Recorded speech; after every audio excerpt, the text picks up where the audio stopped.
Now Joseph was taken down to Egypt, and Potiphar, an officer of Pharaoh, the captain of the guard, an Egyptian, bought him from the Ishmaelites who had brought him down there.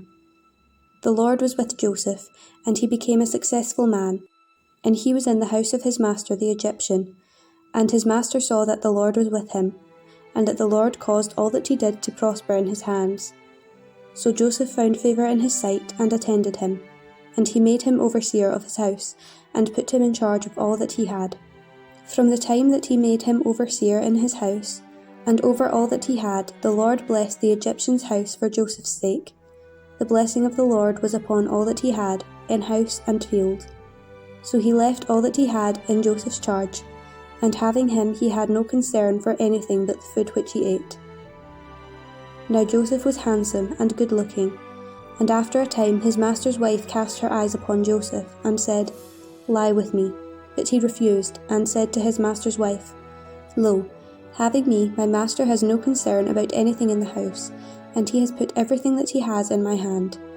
He is not greater in this house than I am, nor has he kept back anything from me except yourself, because you are his wife. How then can I do this great wickedness and sin against God?"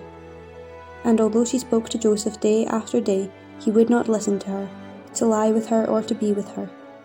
But one day, when he went into the house to do his work, and none of the men of the house was there in the house, she caught him by his garment, saying, "Lie with me."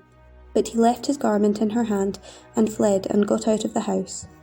And when she saw that he had left his garment in her hand, and fled out of the house, she called to the men of her household, and said to them, "See, he has brought among us a Hebrew to insult us.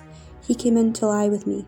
And I cried out with a loud voice, and when he heard that I lifted up my voice and cried, he left his garment with me, and fled, and got out of the house.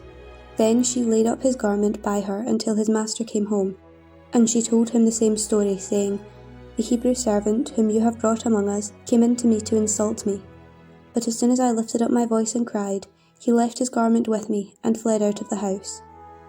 When his master heard the words which his wife spoke to him, "This is the way your servant treated me," his anger was kindled. And Joseph's master took him and put him into the prison, the place where the king's prisoners were confined, and he was there in prison. But the Lord was with Joseph, and showed him steadfast love, and gave him favour in the sight of the keeper of the prison.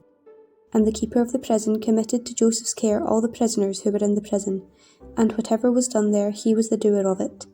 The keeper of the prison paid no heed to anything that was in Joseph's care, because the Lord was with him, and whatever he did, the Lord made it prosper.